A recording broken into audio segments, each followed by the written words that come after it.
सभी शागिर्दनि ऐं वालिदैन के आगाह करणु चाहियां थो त उस्ताद बुखार डिग्री कॉलेज दादू के अंदर हिकिड़ी अनरजिस्टर्ड रिलीफ कैंप त मौजूदु आहे, पर उन जे बावजूदि असां वटि 11वीं ऐं 12वीं जा क्लासिस हली रहिया आहिनि।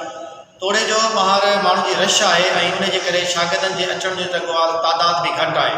पर गुज़िरियल 10 ॾींहंनि खां असां मुसलसल क्लास हलायूं था, जंहिंमें फर्स्ट ईयर जा, इंटर जा, आर्ट्स ऐं कॉमर्स जा असीं क्लास हलाए रहिया आहियूं। शागिर्दनि जी तरफ़ां जेकी मोट मिलणु खपे, सिविल सोसाइटी जे तरफ़ां जेकी मोट मिलणु खपे, जेकी वालदेन जे तरफ़ां मोट मिलणु खपे, उहा न हुजण जे बराबरि आहे। 1200-1800 जा शागिर्द आहिनि फर्स्ट ईयर जा, ऐं जेकी सूरत हाल आहे मुंहिंजे पोयां उहो तव्हां ॾिसो पिया तमामु घटि शागिर्द आहिनि।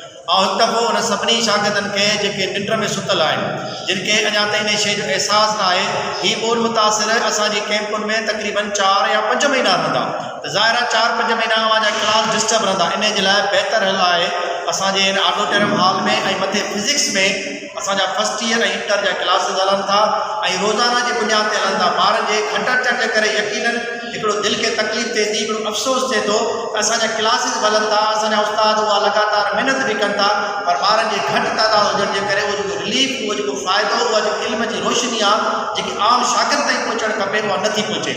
सभई वालदेन, सभई शागिर्द इन वीडियो ॿुधण खां पोइ महिरबानी कयो, उस्ताद बुखार डिग्री कॉलेज दादू अचो। अवां जा फर्स्ट ईयर जा, अवां जा इंटर जा क्लासिस हली रहिया आहिनि।